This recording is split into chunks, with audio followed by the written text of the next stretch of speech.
বুয়েট পরিস্থিতির খবর রাখছেন সহকর্মী নজরুল ইসলাম, যুক্ত হচ্ছেন আমাদের সঙ্গে।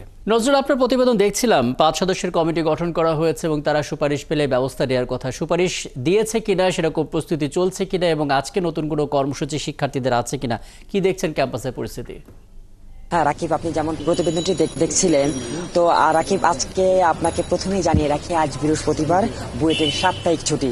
আগামীকাল শুক্রবার সেই ছুটিটাও থাকবে এবং শনিবার থেকে যথারীতি ক্লাস এবং প্রশাসনিক কার্যক্রম শুরু হওয়ার কথা থাকলেও আপনি জানেন যে গত সোমবার রাত থেকে রাজনৈতিক সম্পৃক্ত থাকার অভিযোগে 2 জন শিক্ষার্থী বুয়েট ছাত্রাবাসে উঠলে তাদের বিরুদ্ধে, সেই 2 জনের বিরুদ্ধে সাধারণ শিক্ষার্থীরা বিক্ষুব্ধ হয়ে ওঠেন।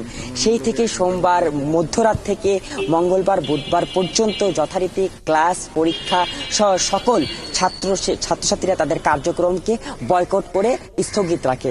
তো সেই ধারাবাহিকতা যদি থেকে থাকে তাহলে শনিবারও সেই অবস্থাটা থাকবে। তখন তো সেই শনিবারে কোনো ক্লাস পরীক্ষা কিংবা কোনো কার্যক্রম হবে না। তো একই সাথে আরও বলতে পারি যে এই বিষয়ে, এই পুরো ঘটনাটাকে তদন্ত করার জন্য বুয়েট ছাত্র কল্যাণ পরিষদ পরিচালক আমাদেরকে জানিয়েছিলেন যে এই তদন্তে 5 সদস্য বিশিষ্ট একটি কমিটি গঠন করা হয়েছে, তাদের তদন্ত চলমান রয়েছে। এ নিয়ে এখন পর্যন্ত কোনো প্রতিবেদন প্রকাশ করা হয়নি। আর উল্টো দিকে শিক্ষার্থীরা বলছে তাদের প্রতিবেদন প্রকাশ না হওয়ার আগ পর্যন্ত তারা তাদের এই ক্লাস পরীক্ষা সহ যাবতীয় একাডেমিক কার্যক্রম বয়কট করেই রাখবে। তো এই নিয়ে এখন পর্যন্ত বুয়েট ক্যাম্পাস পুরোটাই ফাঁকা বলা চলে। আসলে যেহেতু আজকে বৃহস্পতিবার, বুয়েটের সাপ্তাহিক ছুটি, একই সাথে আগামীকাল শুক্রবার সেটাতেও ছুটি থাকবে। তো এখন পর্যন্ত এই অবস্থায় দুপুর পর্যন্তই বুয়েটের কোনো পয়েন্টে কিংবা কোথাও কোনো অবস্থান কর্মসূচি কিংবা কোনো প্রতিবাদ কিংবা মানববন্ধন এখনো দেখা যায়নি।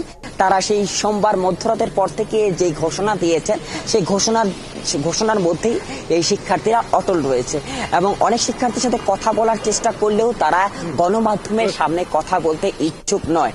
তো এই নিয়ে আপনিও চেষ্টা করতে থাকবেন তাদের বক্তব্য সংগ্রহ করার এবং আপনার কাছ থেকে হয়তো পরবর্তীতে আরো আপডেট আমরা জানতে পারবো। আপাতত বুয়েট ক্যাম্পাস সাপ্তাহিক ছুটিতে আছে, তার পরবর্তীতে হয়তো আরো আপডেট আমরা জানতে পারবো। ধন্যবাদ যুক্ত হওয়ার জন্য। সহকর্মী নজরুল ইসলাম যুক্ত হয়েছিলেন বুয়েট ক্যাম্পাস থেকে, ক্যাম্পাসের পরিস্থিতি আমাদেরকে জানাচ্ছিলেন।